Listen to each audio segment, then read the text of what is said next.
Bonjour à tous. Vous écoutez actuellement les prédications de l'Arche de l'Éternel à Anvers, Église de Dieu en Belgique. Nous espérons que cette parole vous bénira. Que Dieu vous bénisse.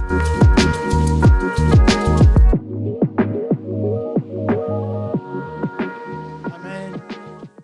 Ce matin, nous lisons un bref passage dans les livres d'Ésaïe. Ésaïe, chapitre 50.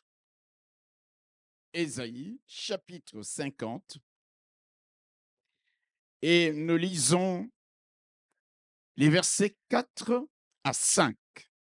Ésaïe, chapitre 50, les versets 4 à 5. Si nous pouvons nous lever et nous allons déclarer la parole du Seigneur. Amen.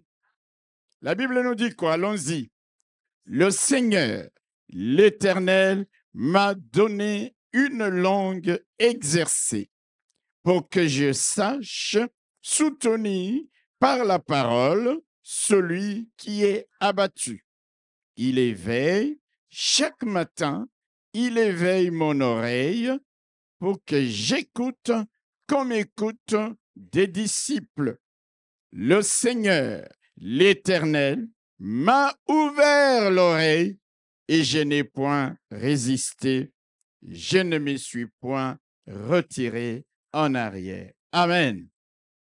Le thème de ce matin, nous l'avons intitulé « Éveille mes sens ». C'est encore une prière. Seigneur, éveille mes sens. Bien-aimés frères et sœurs, si quelqu'un au milieu de nous ici, ou même ailleurs, ne sait ni voir, ni entendre,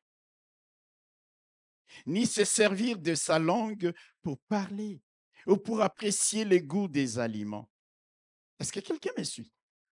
Quelqu'un ne sait ni voir, ni entendre, ni se servir de sa langue, parler, dire que c'est bon. Je crois qu'il va très rapidement consulter un médecin. Alléluia. Il va se faire soigner. S'il ne voit pas bien, comme moi, il va voir un ophtalmologue ou un oculiste parce qu'il veut voir. S'il n'entend pas bien aujourd'hui, il y a toutes sortes d'appareils auditifs, n'est-ce pas? Il va chercher par tous les moyens. Il va faire tout ce qui est possible pour que sa condition change. Et il a tout à fait raison, parce que lorsque nos sens physiques ne fonctionnent pas ou ne fonctionnent pas bien, nous sommes diminués, nous sommes affaiblis et nous sommes en danger. Je me rappelle de la période de Covid. Je parlais avec quelqu'un après 7 ans qui me disait « Papa, je ne pensais plus que j'allais retrouver le goût. » Vous savez, certains, pendant la période de Covid, avaient perdu le goût. Tout ce qu'ils mangeaient n'avait plus de goût. Alléluia. Alléluia. Et il se disait, est-ce qu'un jour, je vais vraiment avoir le goût, ressentir le goût des aliments? C'était comme une préoccupation pour ces personnes-là. Il y avait des gens qui avaient difficile à parler parce qu'on avait l'impression qu'on mettait sur sa poitrine des tonnes et des tonnes, des sacs de sable.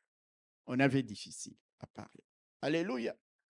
Quand quelqu'un, ses sens physiques sont diminués, très rapidement, il faut qu'il voie un médecin qui n'a pas couru prendre les vaccins parce que non seulement on avait peur de la mort était couchée devant nos portes, mais aussi parce qu'on voulait avoir cette possibilité de voir clairement, de parler librement, de respirer sans aucune difficulté. Alléluia! Tout le monde, lorsque ses sens ne fonctionnent pas bien, il fera tout pour arranger les choses. Maintenant, la question est, agissons-nous de la même manière? Agissons-nous avec le même empressement lorsque nos sens ne sont pas spirituellement en éveil? Alléluia. Nous ne nous rendons pas toujours compte que nos sens, spirituellement parlant, ne sont pas en éveil. Nous croyons connaître alors que nous ne connaissons pas. Nous croyons entendre alors que nous n'entendons pas. Nous croyons savoir parler alors que nous sommes complètement à côté de la plaque. Tout enfant de Dieu devrait se dire, de même que je m'empresse à courir chez un ophtalmologue pour que je voie, je dois aller auprès de Dieu pour dire, Seigneur, ouvre-moi les yeux. Mets dans mes yeux le collier qui va me permettre de voir. Alléluia.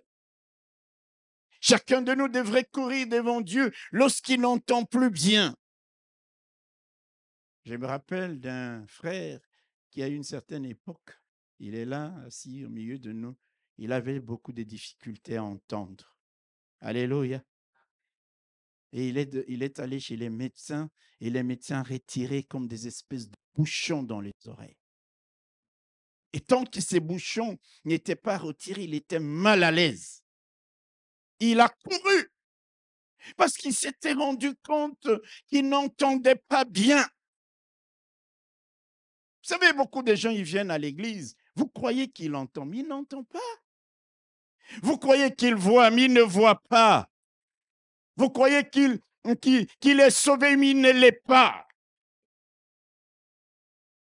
Le dimanche passé, le texte de 2 Rois, chapitre 6, que nous avons lu, nous incitait à faire cette prière. Seigneur, ouvre-moi les yeux spirituels, pour que je vois non seulement les choses, les réalités physiques ou matérielles, mais aussi les réalités spirituelles et célestes. Ouvre-moi les yeux pour que je vois non seulement les réalités visibles, mais aussi les réalités invisibles, celles qui sont cachées à mes yeux. Seigneur, ouvre-moi les yeux, comme tu les avais ouverts à Agar, alors que son fils était en train de mourir. L'eau n'était pas loin, mais les yeux n'étaient pas ouverts pour qu'elle voie cette source dans les déserts de Beersheba. Et elle et son fils pouvaient mourir. Si Dieu ne leur avait pas ouvert les yeux, ne lui avait pas ouvert les yeux pour qu'elle voie la source. Il y a des choses, bien-aimés frères et sœurs, que nos yeux physiques ne peuvent pas voir. Nous avons besoin que Dieu nous ouvre les yeux. Vous vous rappelez justement de ces textes des 2 Rois 6? Le serviteur d'Élisée qui paniquait en voyant l'armée syrienne qui était venue capturer son maître avec des chars, avec des blindés, avec des cavaliers. Le serviteur d'Élisée paniquait parce qu'il ne voyait que cette armée terrestre, cette armée humaine, cette armée syrienne. Et c'est pour cette raison qu'Élisée a prié en disant, Seigneur, ouvrez-lui les yeux. Sa vision était limitée. Sa vision était partielle. Sa vision ne lui permettait que de voir que les chevaux et les chars de Syrie. Mais lorsque les yeux spirituels lui ont été ouverts, la Bible nous dit qu'il a vu la montagne remplie des chars et de chevaux de feu constituant l'armée céleste. Et à partir de ce moment-là, il a eu la paix, il a eu le calme, il a eu de l'assurance que même encerclé, même entouré, la victoire n'appartenait pas à l'armée de Syrie. Les personnes qui vivent constamment dans la peur ne voient que le visible. Les personnes qui paniquent tout le temps, les démons vont me manger, les démons vont venir m'attaquer, ne voient que cette réalité-là. L'enfant de Dieu, il voit cette réalité, mais avec les yeux de la foi, il voit l'armée de l'Éternel. Avec les yeux de la foi, il voit la grandeur et la puissance de son Dieu assis sur son trône et se moquant de l'agitation des hommes, se moquant de l'agitation des plans qui sont arrêtés par les puissances des ténèbres. Il est assis. Et quand nous voyons ces choses-là, alléluia! Comment croyez-vous qu'une personne comme Étienne, en train d'être lapidée, est en train de prier? La Bible nous dit, levant les yeux, il vit le Seigneur debout à la droite. Quand vous voyez les réalités spirituelles, quand Dieu vous ouvre les yeux, vous commencez à faire des choses qu'humainement parlant, vous ne pouvez pas faire. Vous n'allez pas trembler devant ce qui fait trembler les autres qui n'ont qu'une vision limitée, qui n'ont qu'une vision partielle ou qui n'ont pas du tout des visions comme l'armée des Syrie lorsqu'elle avait été frappée d'aveuglement. Élisée a dit à cette armée, suivez-moi parce que je vais vous conduire vers l'homme que vous cherchez. Mais il les a conduits en pleine ville de Samarie où il les avait exhibés en spectacle. Alléluia! Le roi Joram lui dit, on va les tuer. Il dit, non, non, non, non, non, non, non. Même pas les tuer, donnez-leur à manger. Et là, c'était déjà ce que le Seigneur dira plus tard. Si ton ennemi a faim, donne-lui à manger. Si ton ennemi a soif, donne-lui à boire. C'est déjà la préfiguration de ce que le Seigneur allait nous enseigner. Alléluia! Et la Bible nous dit qu'on leur a donné à manger, à boire, on leur a dit rentrez dans votre pays. Et quand vous lisez la fin de cette histoire, on dit les Syriens ne sont plus jamais revenus. Je crois qu'il a fallu attendre une autre génération. Une autre génération. Si on recrutait ces mêmes soldats pour leur dire allez combattre, attaquer Israël, ils disent c'est qu'on a vu. On est devenu aveugle d'un instant à l'autre. Frères et sœurs, il y a des choses, quand tu les as vécues, tu tires des leçons. Tu dois tirer les leçons. Nous vivons jour après jour sans tirer les leçons des événements, des situations que nous traversons, qui nous arrivent. Ces Syriens-là, si on leur avait dit, allez encore attaquer Israël, certains ont dit, nous, on n'ira pas, même si nous devons passer devant la cour martiale.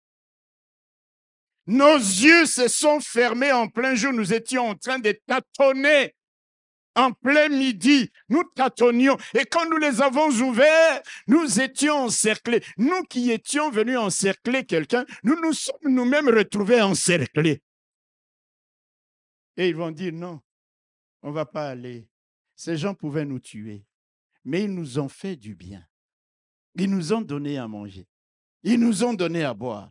Si vous voulez envoyer d'autres personnes, en tout cas pas nous. Alors la Bible dit, ils ne sont plus jamais revenus. L'armée de Syrie avait une vision nulle, ni les choses visibles, ni les choses invisibles. Le serviteur d'Élisée avait une vision partielle, mais Élisée avait une vision totale. Et c'est pour ça que nous avons dit, prions le Seigneur qu'il nous ouvre les yeux. Alléluia! Qu'il nous ouvre les yeux.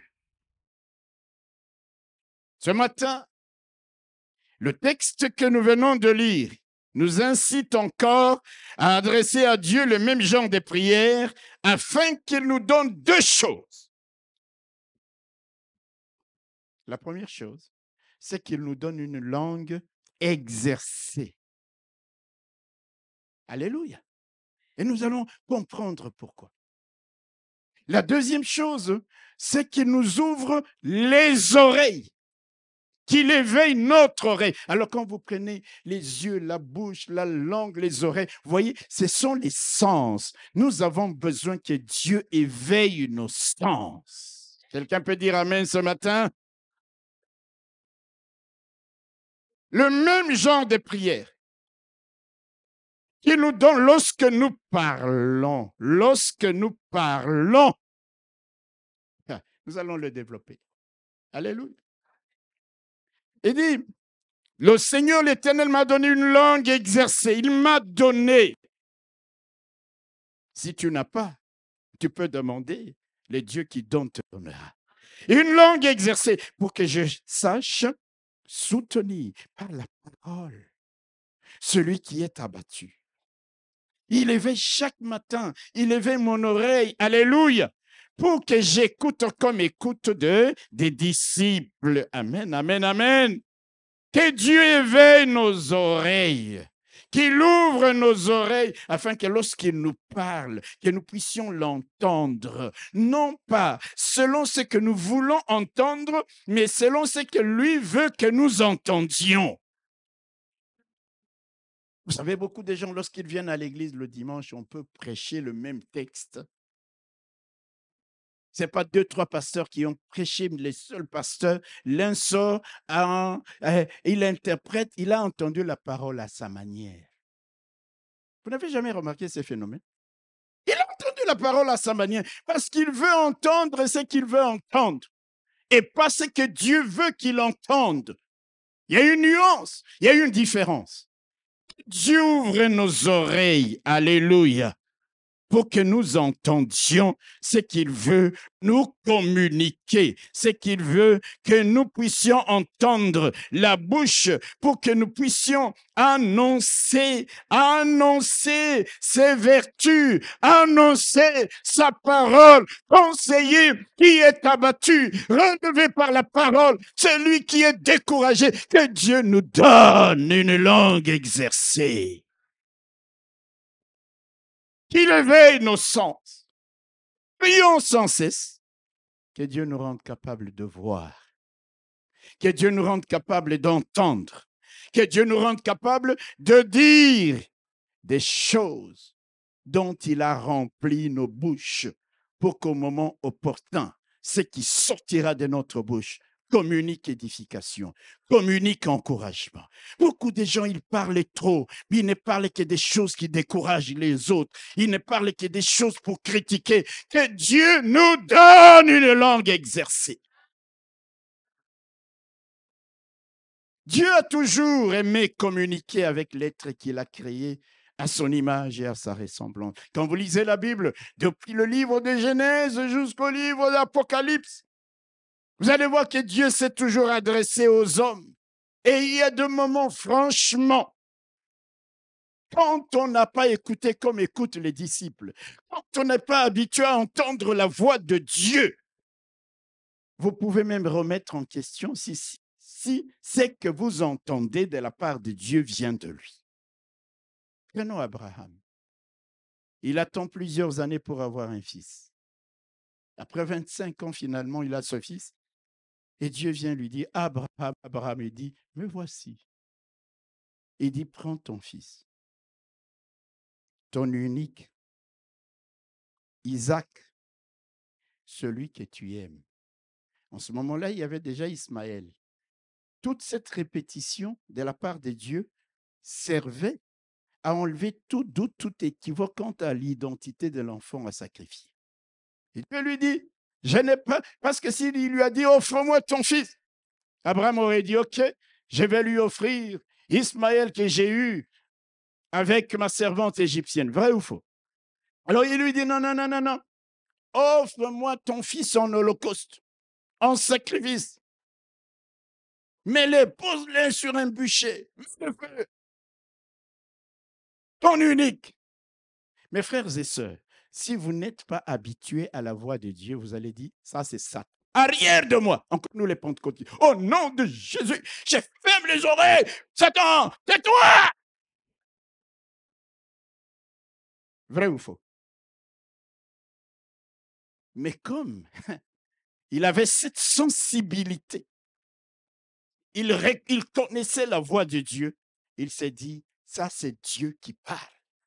Il avait la foi en se disant, le Dieu qui m'a donné Isaac, même si je l'offre en sacrifice, il est capable de le ressusciter. Il y a des moments, Dieu te parle. Dieu nous parle et il nous parle tantôt d'une manière, tantôt d'une autre, n'est-ce pas? Depuis le livre de Genèse, Dieu a toujours aimé communiquer avec ses enfants, avec son peuple, tantôt d'une manière, tantôt d'une autre. Dieu peut te parler au travers de quelqu'un que tu ne connais même pas, au travers d'un témoignage de quelqu'un, quand tu étudies la parole de Dieu, quand tu es dans la prière, le Saint-Esprit peut te parler. Dieu nous parle tantôt d'une manière, tantôt d'une autre, mais comme dit Job, bien souvent, nous ne prenons pas garde. Nous ne prêtons pas attention. Et comme je viens de le dire, parfois nous disons, c'est qu'on est en train de me dire, là, ce n'est pas de Dieu. Nous refusons, nous disons non.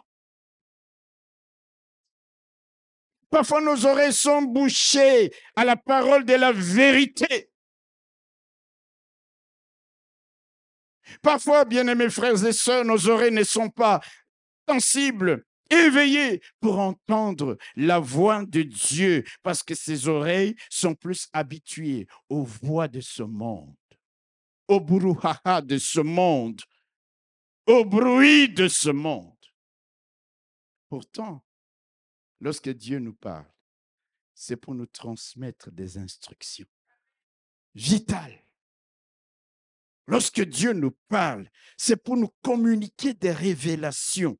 Lorsque Dieu nous parle, c'est pour nous avertir, c'est pour nous instruire, c'est pour nous éclairer, nous encourager, c'est pour nous sauver. Bref, quand Dieu nous parle, il le fait pour notre bien. Comme il est écrit dans les livres d'Ésaïe, au chapitre 30, le verset 21, la Bible dit ceci. Tes oreilles, c'est Dieu qui parle, il dit, tes oreilles entendront derrière toi la voix qui dira, voici le chemin. Marchez-y, car vous étiez en train d'aller à gauche, vous étiez en train d'aller à droite, vous étiez en train de vous perdre, mais tes oreilles, c'est pour ton bien. Dieu veut te parler. Il dit, tes oreilles entendront. Si ces oreilles n'entendent pas, nous allons continuer à aller à gauche, nous allons continuer à aller à droite, à l'aveuglette, alors que le chemin est tout tracé devant nous. C'est pourquoi il dit, tes oreilles entendront. Est-ce que ces oreilles entendent? Tes oreilles entendent, mes oreilles entendent. Où sont-elles bouchées? Ou bien lorsque Dieu nous parle, nous disons, ah non, ça c'est pas de Dieu. Et pourtant, c'est pour ton bien. Alléluia. C'est pour notre bien, mes bien-aimés frères et sœurs. C'est pour notre bien, c'est pour ton bien, c'est pour mon bien que Dieu veut chaque fois nous parler. Il dit dans Ésaïe au chapitre 55, le verset 3, prêtez l'oreille et venez à moi. Écoutez et votre âme vivra. Je traiterai avec vous une alliance éternelle pour rendre durable mes faveurs envers toi. Alléluia. Il dit écoutez, prêtez l'oreille. Écoutez-moi et vous mangerez ce qui est bon.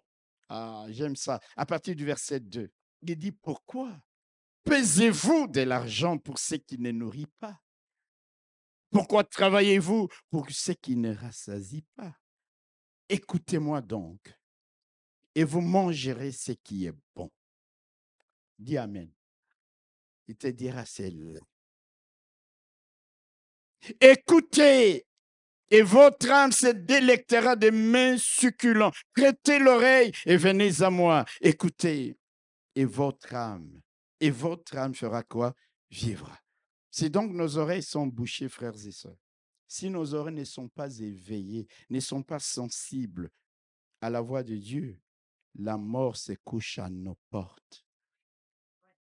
Nous pouvons facilement nous égarer. Nous pouvons manger des choses qui ne nous étaient pas destinées. Tu crois manger les mets succulents, mais les diables t'ont envoyé manger des choses qui te polluent, qui te détruisent. Mais quand Dieu nous l'écoutons et qu'il nous parle, il nous enverra près des eaux paisibles, dans des verts pâturages. Il nous fera manger, alléluia, les mets les plus succulents. Quand Dieu nous parle, notre âme revivra, même lorsque nous étions abattus, nous étions découragés. Si nos oreilles sont sensibles et éveillées à la voix de Dieu, même si vous étiez KO, vous allez vous relever après avoir entendu. C'est ce que la Bible dit, et votre âme vivra. Alléluia. Et dans notre texte de ce matin, on n'a pas beaucoup de temps. Ésaïe dit deux choses à propos de Louis. Je vais vous expliquer ça. Qu'est-ce qu'il dit d'abord? Il dit, alléluia, Verset 4, deuxième partie, je reviendrai sur la première partie. Il éveille chaque matin. Il éveille mon oreille chaque jour. Il éveille mon oreille. Il rend mon oreille sensible pour que j'écoute comme écoute des disciples. C'est un grand secret. Ça, c'est le premier grand secret. Tu veux entendre Dieu te parler. Il faut que tu sois dans la disposition d'écouter. Mais pas d'écouter seulement, d'écouter comme écoute des disciples. Vous savez, beaucoup de gens peuvent lire la parole de Dieu, ils ne comprennent rien. Et pourtant, Dieu veut parler à chacun de nous au travers de sa parole. Mais il y a une condition. Comme écoute des disciples. C'est d'abord être un disciple. Dites Amen. Ah, ce matin, il faut que nous comprenions ces choses-là. Et puis la deuxième partie, qu'est-ce qu'il dit encore? Il dit, le Seigneur, l'Éternel, m'a ouvert l'oreille et je n'ai point résisté. Je ne me suis point retiré en arrière. Dieu ne va parler qu'aux personnes qui, lorsqu'ils entendent la parole, ne vont pas résister en disant « je ne fais pas ça ». Qui, lorsqu'ils entendent la parole, ils se retirent. Si vous voulez que Dieu vous parle constamment, vous dites « Seigneur, je suis dans les dispositions. Ce que tu me dis, je le fais. » Le jeune homme riche est venu, n'est-ce pas? Il dit, que dois-je faire pour hériter de la vie éternelle? Jésus lui dit, ne fais pas ci, ne fais pas ça. Il dit, tout ça, j'ai fait depuis toute ma jeunesse. Et puis il lui dit, le reste, à toi quoi?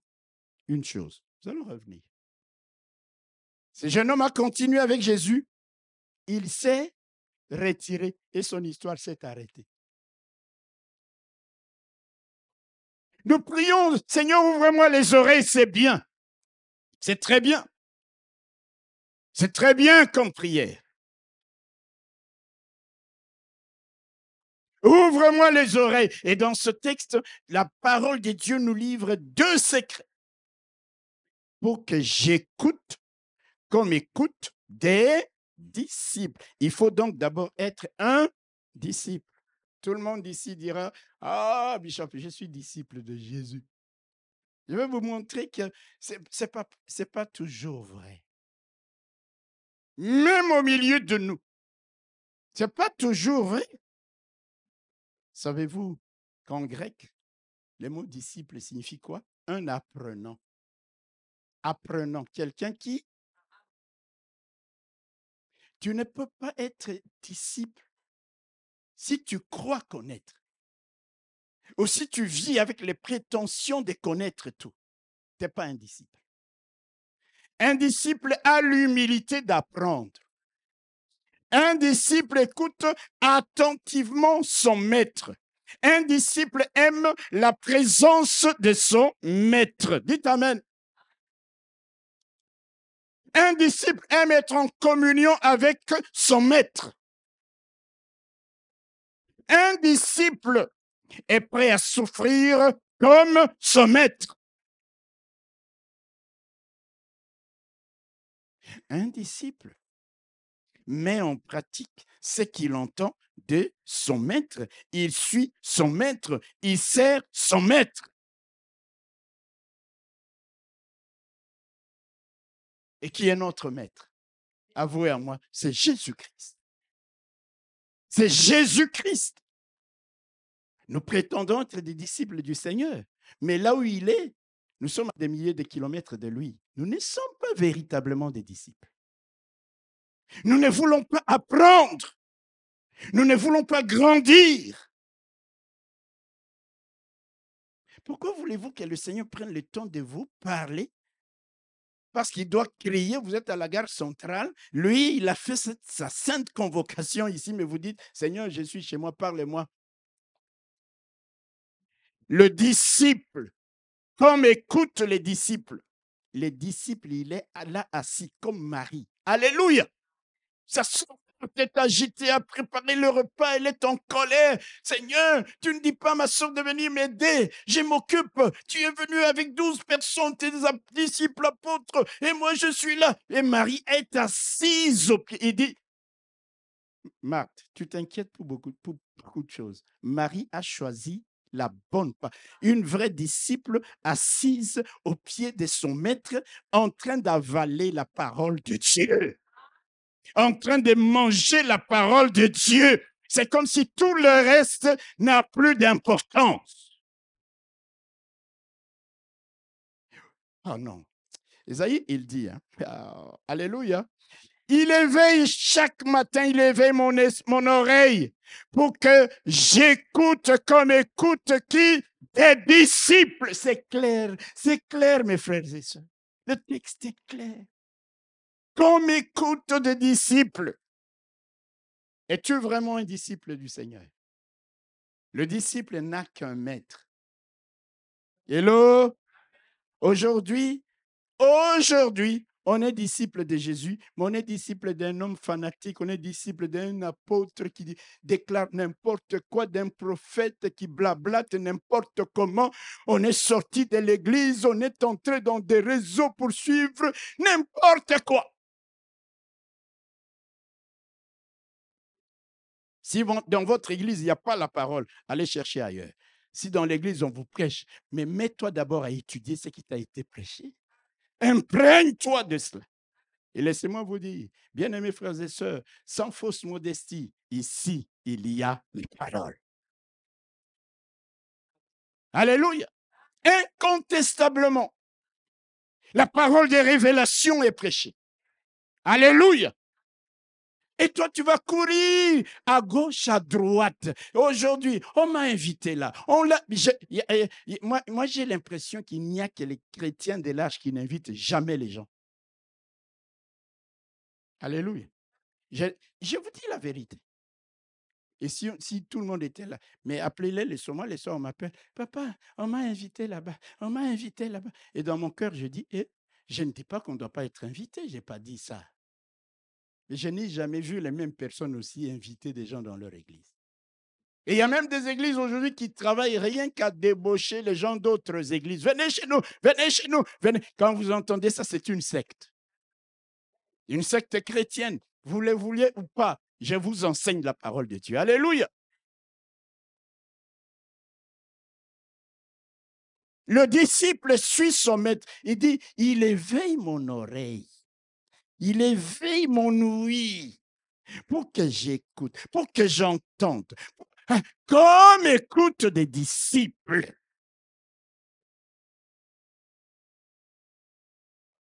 Vous savez, il y a des gens, quand vous leur dites, j'ai déjà entendu Dieu me parler de vive voix, ils doutent.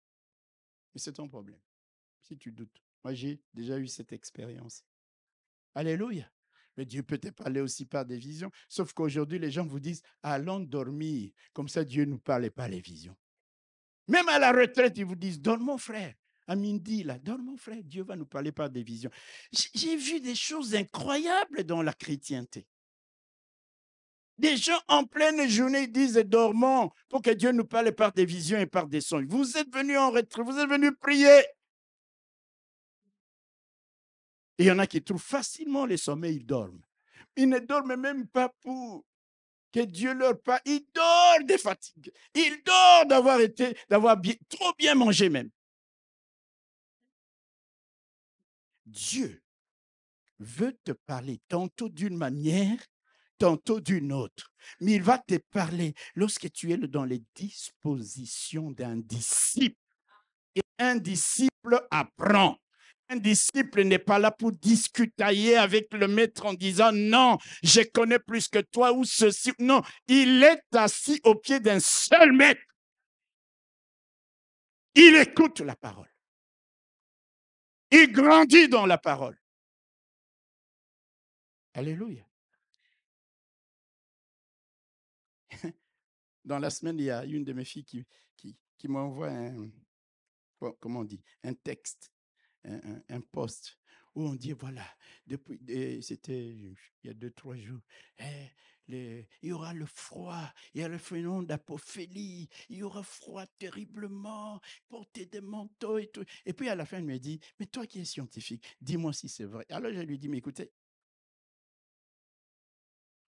c'est un phénomène qui est connu. Alléluia. Ce phénomène-là c'est produit au moment où la Terre est le plus éloignée du Soleil. Parce que l'orbite sur laquelle gravite le Soleil, qu'est-ce que je dis, la Terre, n'est pas circulaire.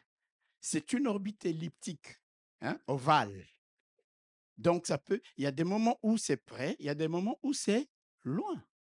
Mais la température de la Terre n'est pas déterminée par la distance entre le Soleil et la Terre. Elle est déterminée plutôt par l'angle de rotation, qui est de 23 degrés par rapport au Soleil. Mais le poste était déjà parti. Alléluia. Et je lui ai dit, c'est un mélange de faux et de vrai. Aujourd'hui, même dans l'église du Seigneur Jésus-Christ, les gens ne savent plus distinguer les vrais du faux parce qu'ils n'ont pas été assis au pied d'un maître qui leur a enseigné les vérités de la parole de Dieu.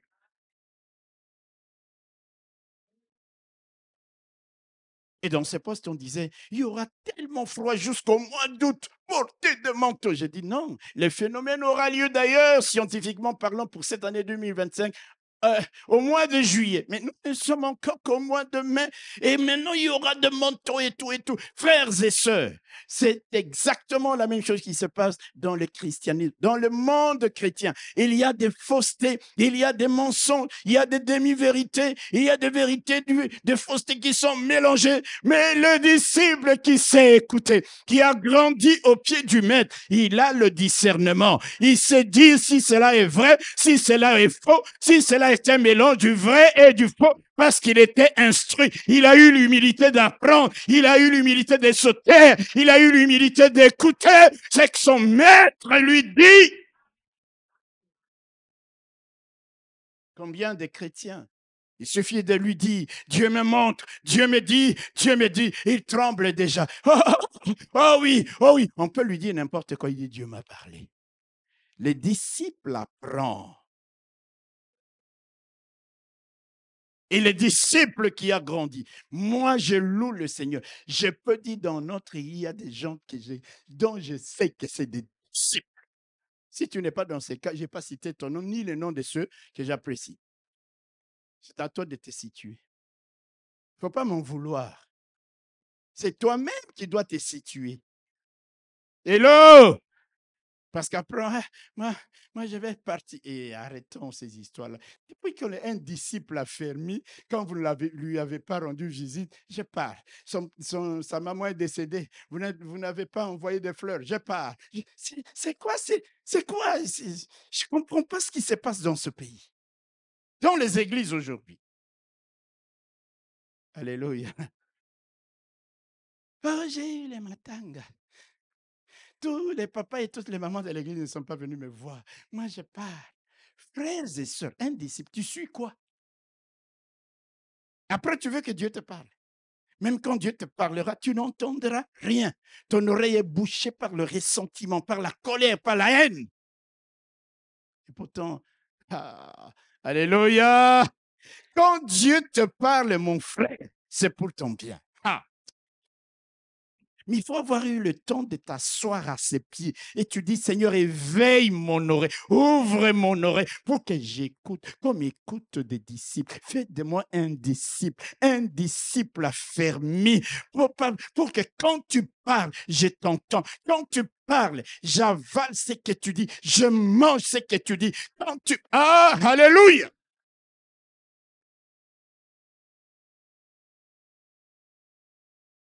Viens chez nous. Tu vois, tu es Congolais. Là, c'est l'église des Burundais. Viens dans notre église des Congolais. Comment est-ce qu'aujourd'hui, et toi tu suis, parce que c'est un Congolais. Ce n'est pas des disciples, mes frères et sœurs. Vous savez, il y a quelqu'un qui a écrit une thèse que j'ai lue.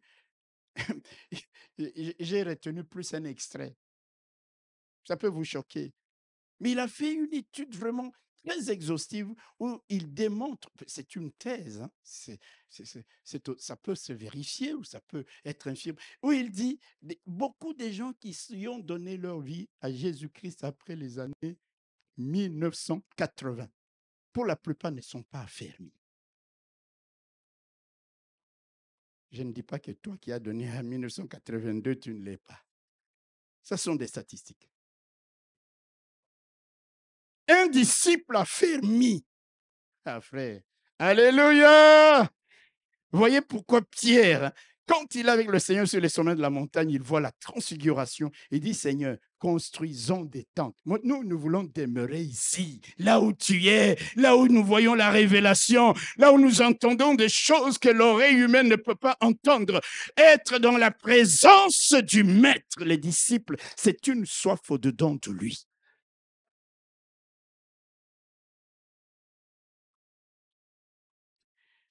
Seigneur, l'Éternel m'a donné, alléluia. Il éveille chaque matin, il éveille mon oreille pour que j'écoute, comme écoute des disciples.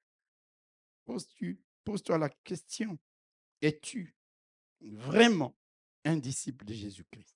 Es-tu assez humble pour apprendre, pour te taire et écouter? Peux-tu entendre la voix de Dieu si tu es occupé à parler tout le temps? Partout, à tout moment, alléluia, à discuter, à polémiquer, à vouloir démontrer que toi, tu sais beaucoup. La Bible nous dit que si nous voulons entendre ce que Dieu veut nous communiquer, nous devons aussi apprendre à nous taire, à faire silence devant lui, à faire taire les voix intérieures. Alléluia. C'est ce qu'il dit dans les livres d'Ésaïe, au chapitre 41. Il dit ceci au verset 1er. Alléluia. Il fait silence pour m'écouter. Faites silence pour m'écouter. Se taire.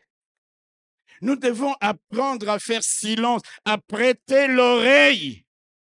Comme il est dit encore dans Ésaïe, au chapitre 1er. Il dit ceci, Ésaïe chapitre 1er, cieux, écoutez, terre, prêtez l'oreille, car l'Éternel parle. Alléluia. Vous savez combien de fois on est à l'église, mais nos oreilles ne sont pas là. On n'écoute pas.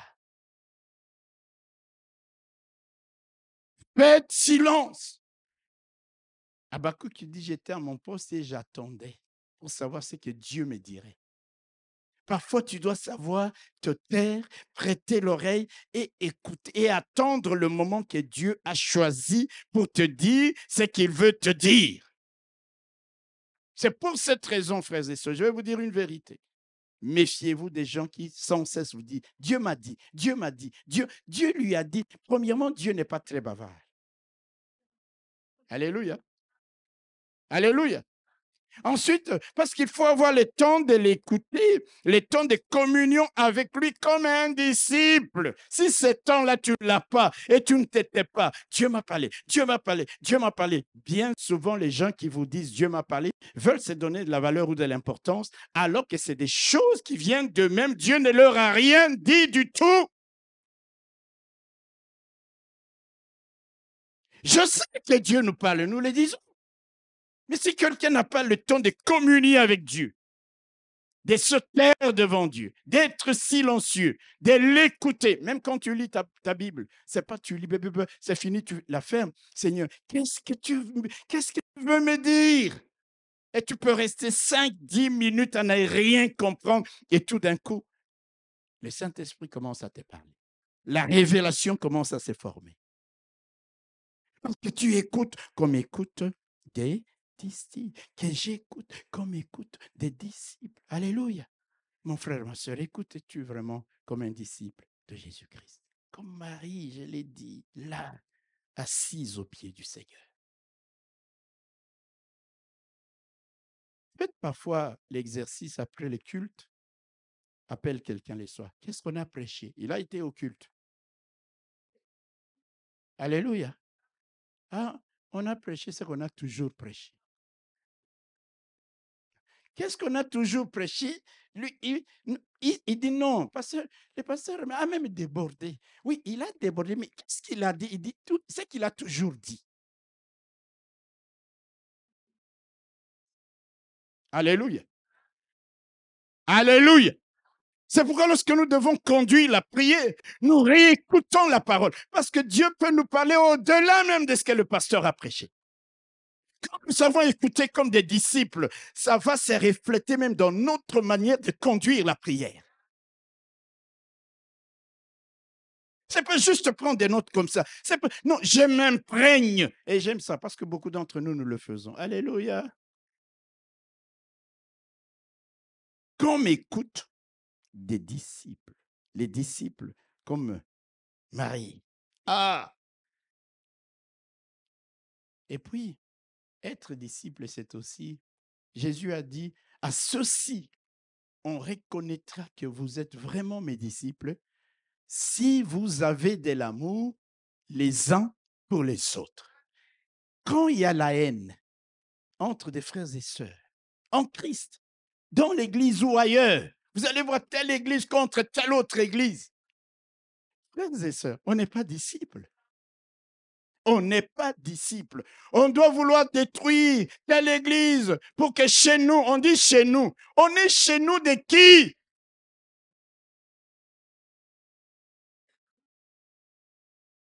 Les disciples écoutent, les disciples apprennent. Les disciples ont de l'amour vis-à-vis des autres. Alléluia. Pas de la haine, pas de la jalousie, pas de l'animosité, pas du ressentiment contre son frère ou contre sa sœur.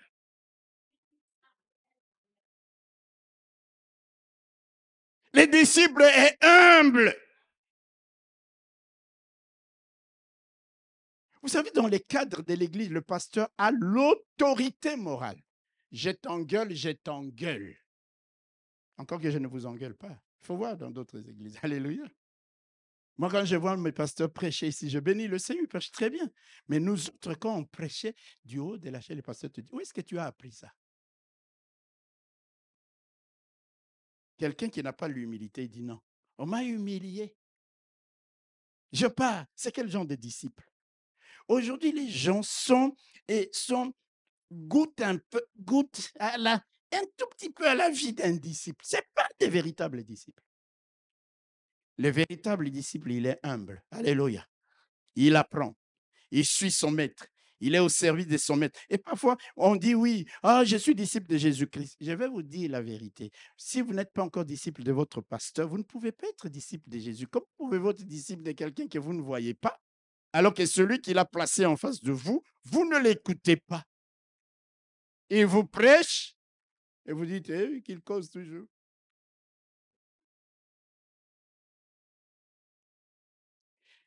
À ceci, on reconnaîtra que vous êtes mes disciples si vous avez de l'amour les uns pour les autres. Il y a trop de haine dans les églises, trop de jalousie.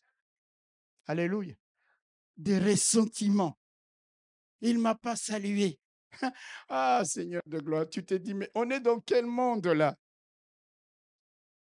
Il m'a regardé de travers. C'est toi qui as vu ça.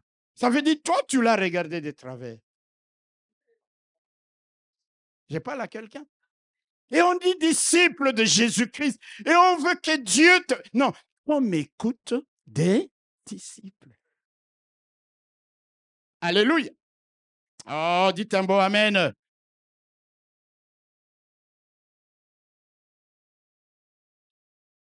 Il éveille chaque matin, il éveille mon oreille pour que j'écoute. Qu'on m'écoute des disciples. Qu'on m'écoute des disciples. Si tu veux que Dieu éveille ton oreille chaque matin, chaque jour, chaque année, sois disposé à écouter. Qu'on m'écoute des disciples. En deux mots, sois un disciple. Prête l'oreille. Sois humble et aie de l'amour vis-à-vis des autres frères et sœurs. Réjouis-toi quand ton frère est béni. Alléluia. Vous savez, il y a des moments où je regarde de l'église et je dis non, non, non. La puissance de Dieu ne peut pas se manifester. Dans des milieux, il n'y a que la haine entre les gens. Alléluia. Est-ce que vous avez vu dans la Bible les disciples haïr Jésus? Aujourd'hui, les disciples, les membres d'une église peuvent haïr leur pasteur et gratuitement. Vrai ou faux? Gratuitement. Il est dans la spéculation. Ah.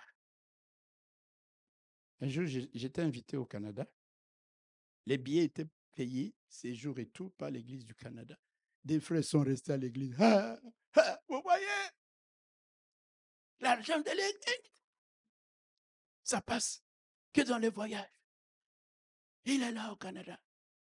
Frères et sœurs, ça c'est des disciples. Vous ne savez même pas. Hello, d'où ça vient? Un disciple, Jésus, je n'ai jamais vu dans la Bible quelqu'un en train, Matthieu aller auprès de Marc et lui dit, Marc, c'est Jésus là, non? Il nous escroque.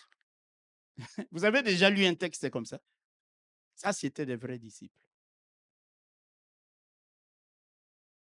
Qu'on m'écoute, ouvre mes oreilles. Il y a des moments, frère, alléluia. Je peux vous dire certaines choses. Quand je prépare un message, je suis calme. Et parfois 2 heures ou 3 heures ou 4 heures du matin, l'esprit me réveille et me révèle des choses. Je prends de notes.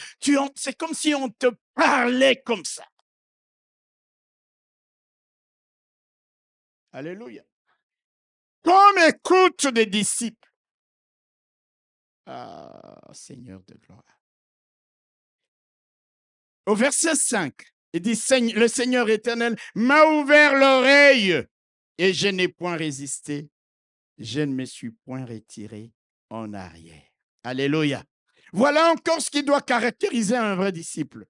Celui à qui Dieu ouvre les oreilles à sa voix, à la voix, aux convictions du Saint-Esprit. C'est quelqu'un qui, confronté à la parole de Dieu, va obéir. Quand Dieu lui parle, comme j'ai parlé d'Abraham tantôt. Amen. Offre-moi ton fils, ton unique. Je me dis, si Dieu avait parlé à nous tous ici, je ne sais pas, peut-être le pasteur, lui ou innocent, aurait dit, je vais le sacrifier, moi pas. Alléluia. Mon fils, mon unique. Mais pourquoi l'a-t-il fait? L'oreille était exercée à la voix de Dieu. Ça peut me paraître compliqué, contradictoire et tout, mais je connais cette voix-là, c'est la voix de Dieu. Je veux obéir. C'est comme ça que quand il veut tuer son fils, Dieu lui dit, Abraham, arrête-toi. Il entend quand il dit ça, c'est la voix de Dieu. Quelqu'un allait dire, même s'il avait obéi, Satan, tu veux m'empêcher d'accomplir la volonté de Dieu? Vrai ou faux? Soit il a dit Satan au début, soit il a obéi. Mais au moment où on lui dit ne fais pas, c'est qu'il dit Dieu ne peut pas se contredire. Il a dit sacrifie-moi. Maintenant il dit ne me les sacrifie pas. Ça, c'est pas la voix de Dieu. Satan arrière de moi. Mais non, son oreille était exercée. Alléluia. Alors là, il s'arrête. Il entend Dieu qui lui dit Abraham, parce que tu ne m'as pas refusé ton unique. Dieu, il dit je jure par moi-même. Et Dieu commence à déclarer des paroles de bénédiction dans la vie. Alléluia. Il savait reconnaître la voix de Dieu. Dieu pouvait lui parler. Dieu te parle. Si chaque fois que Dieu te parle, tu refuses d'obéir, tu recules, tu te retires, comme des hommes qui n'ont pas de racines en eux-mêmes, des hommes qui ne sont pas stables, qui manquent de persistance. Et lorsqu'il y a une tribulation, lorsqu'il y a une persécution, un combat, une épreuve, à cause de la parole, il trouve une occasion de chute, une occasion de se retirer en arrière, comme les jeunes hommes riches. Il dit non, non, non, non. Ce qu'il me demande là, non, non, non, non, non. Dieu te parlera aussi souvent, te révélera des choses, t'ouvrira l'intelligence, l'entendement. Lorsque, alléluia, tu es disposé à obéir à sa parole, à faire ce qu'il te dit. Amen. Mais avant de parler de l'oreille, Ésaïe, il dit, Dieu m'a donné une langue exercée. Une langue exercée. Regardez la série depuis dimanche passé. C'était d'abord les yeux, n'est-ce pas? Après les yeux, nous parlons quoi des? Après les oreilles, nous parlons de quoi? De la langue, la bouche.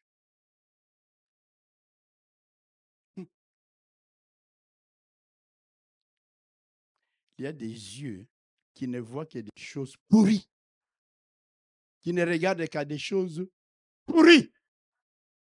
Et là, il est tellement focalisé dans ça, même quand Dieu lui montre quelque chose, il dit à Dieu, attends, je n'ai pas encore fini. Dieu lui parle, il entend d'autres bruits. Il dit, il m'a donné une langue exercée. Alléluia. Que nous puissions prier, dit Seigneur, donne-moi une langue exercée, une langue qui sait soutenir par la parole celui qui est abattu, une langue qui serve à l'édification de ceux qui m'écoutent. Alléluia.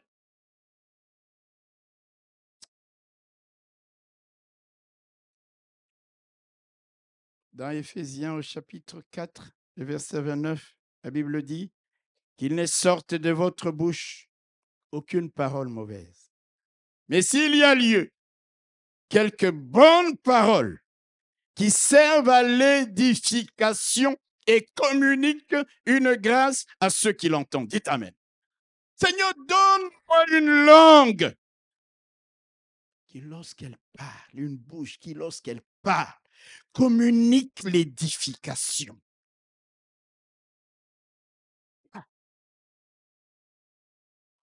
Comme ça, je n'aime pas des gens qui, lorsque vous allez le voir, vous avez un problème, vous lui dites, je suis vraiment dans la détresse. Il y a telle situation. Vous dites, ah,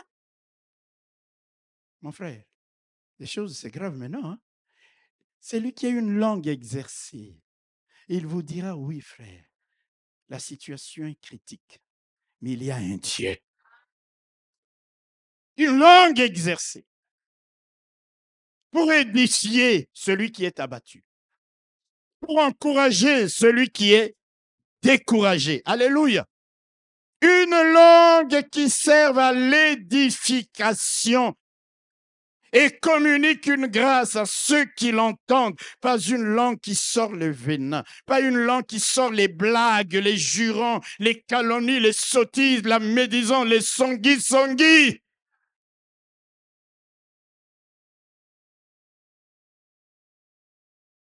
J'ai lu un livre, on dit à une certaine époque, on coupait la langue aux gens qui avaient l'habitude de mentir tout le temps. Je crois que si c'était le cas, aucun de nous ici n'aurait plus la langue.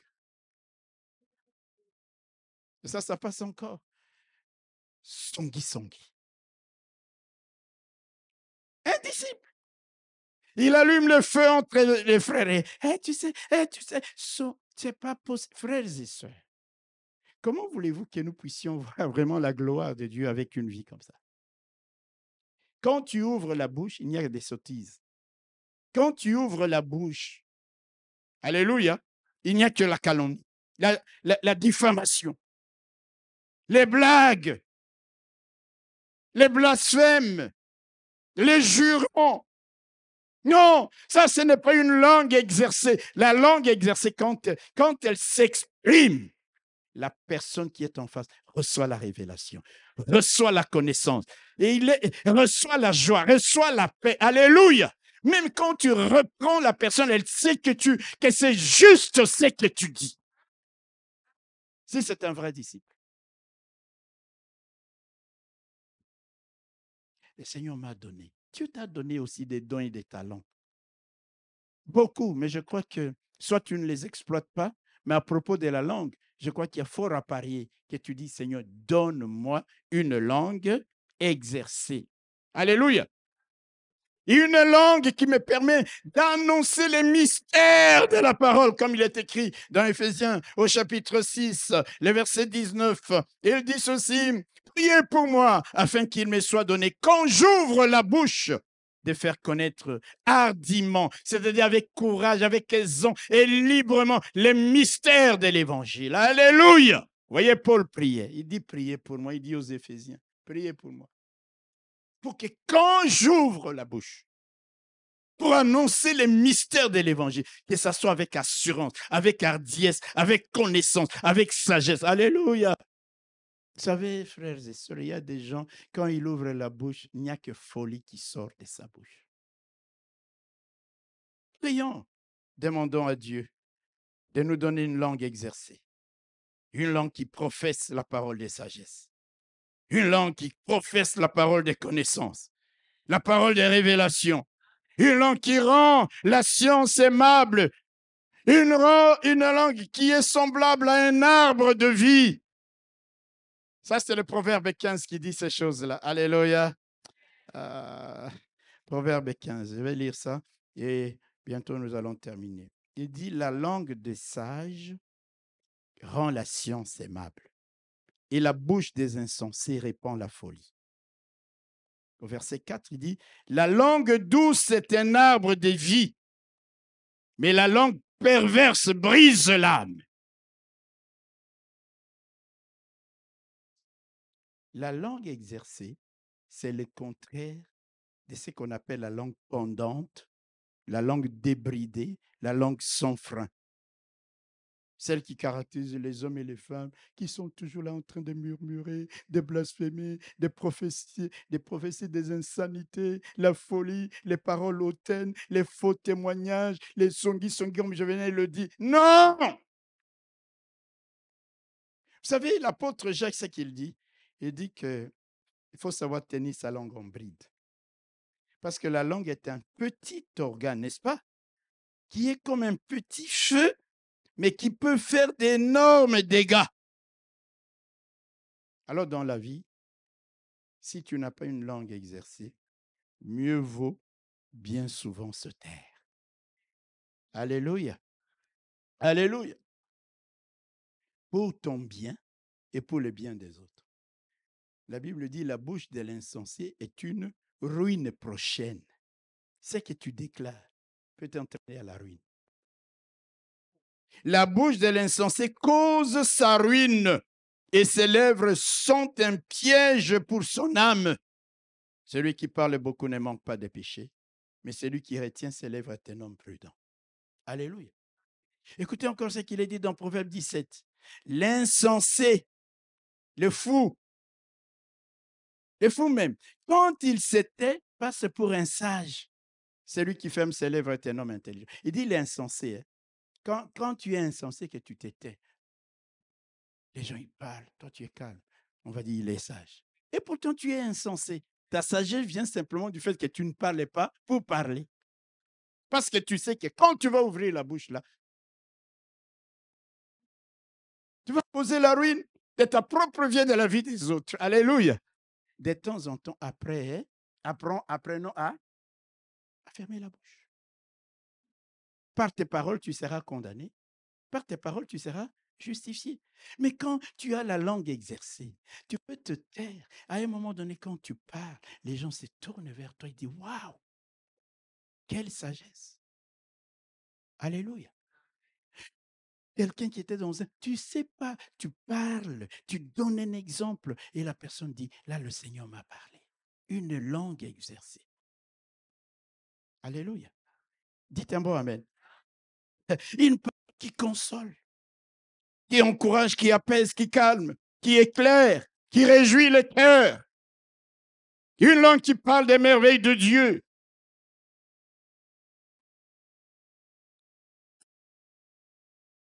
Que Dieu nous aide. Alléluia. Que Dieu nous ouvre les yeux spirituels.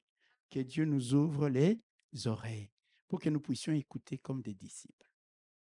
Et la Bible dit chaque matin, c'est-à-dire quand c'est nécessaire, Dieu te parlera. Si c'est chaque matin, chaque jour, Dieu te parlera. Tu entendras, tes oreilles entendront une voix qui te diront, voici le chemin, parce que tu étais en train de te perdre à gauche, tu étais en train de te perdre à droite. Voici ce qu'il faut faire, parce que tu es quelqu'un qui sait s'asseoir comme un disciple pour écouter. Parce que tu es quelqu'un qui, lorsqu'il reçoit la parole, tu ne résistes pas, tu ne te retires pas en arrière.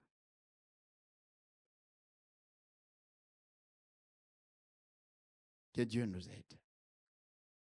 Je termine ce message en disant à chacun de nous de prier. Amen.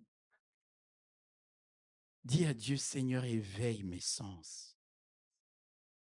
Je ne veux pas être comme ceux dont les dieux de ces siècles a aveuglé l'intelligence, a endurci les cœurs, a bouché les oreilles, a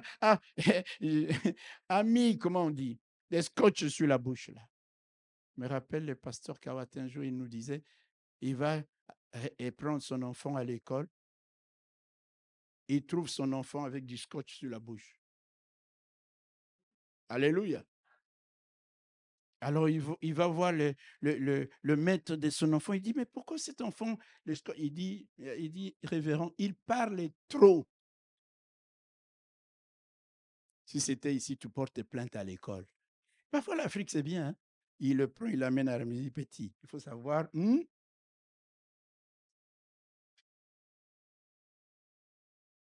Que Dieu nous aide. Quand tu n'as pas quelque chose de bien à dire, tais-toi. Écoute et reçois. Devant Dieu, comme un disciple, tu entendras Dieu te parler. Dieu va éveiller nos sens. Dieu va nous ouvrir les yeux. Dieu va nous ouvrir les oreilles. Je parle à quelqu'un. Dieu va rendre nos cœurs sensibles. Dieu va nous permettre d'avoir une intelligence renouvelée. Il te dira, voici le chemin. Voici ce que tu dois dire. Je me rappelle l'histoire d'une jeune dame. Elle était venue me voir. Elle était en train de postuler pour avoir un job. Mais c'était un job de direction. Amen. Et elle est venue dire, mais papa, il faut prier pour moi. J'ai prié, on a prié. Et je lui dis, sois calme. Elle arrive, elle parle avec, comment on appelle la personne? La personne qui l'interviewait. Et la personne lui pose à la fin une question. Alléluia. Elle dit, mademoiselle, est-ce que vous avez déjà dirigé des gens? Parce que les postes pour lesquels vous postulez est un poste de direction. Vous aurez des gens à diriger. Est-ce que vous avez déjà dirigé des gens? Et là, elle me dit, c'est l'esprit lui parle. Elle dit, j'ai eu à diriger beaucoup de gens. Mes parents sont décédés très tôt. Et nous étions 7 enfants. Moi, j'étais l'aîné. Je me suis occupé de mes frères et sœurs. Est-ce que ce n'est pas beaucoup de gens, ça? L'examinateur l'écoute attentivement. Il dit, mademoiselle, développe encore un peu. Et elle donne des détails de la manière dont elle avait pris soin de ses frères et sœurs. À la fin, le type lui dit, le poste est à toi. Là, l'Esprit te parle dans une situation. C'est pourquoi Jésus disait à ses disciples, ne vous inquiétez pas de la manière dont vous allez vous défendre. L'Esprit vous dira. Alléluia. Quand nous étions partis à l'église du pasteur Yanguicha en Corée, c'est lui-même qui nous racontait d'ailleurs cette histoire. Je crois qu'il a écrit aussi dans certains livres. Vous savez qu'ils avaient commencé l'église dans une tente de l'armée américaine. Une petite tente. Alléluia. Et à un moment donné, la petite tente, bien sûr, ça ne suffisait plus. Il fallait trouver un endroit plus large, plus grand. Et donc, il est allé à une banque, on lui a dit non ici, non là-bas et tout. Et il devait répondre au propriétaire d'un bâtiment qu'ils avaient trouvé. L'échéance était 17 heures. Alléluia. Alors, il va à une banque. C'est comme si l'esprit lui avait dit, va là-bas. Il va là-bas. Mais il y avait une file de gens pour entrer au bureau du directeur et demander le crédit. Il regarde la montre, 17 heures approche, 17 heures approche. Il dit, mais comment je vais entrer là-bas? Alléluia.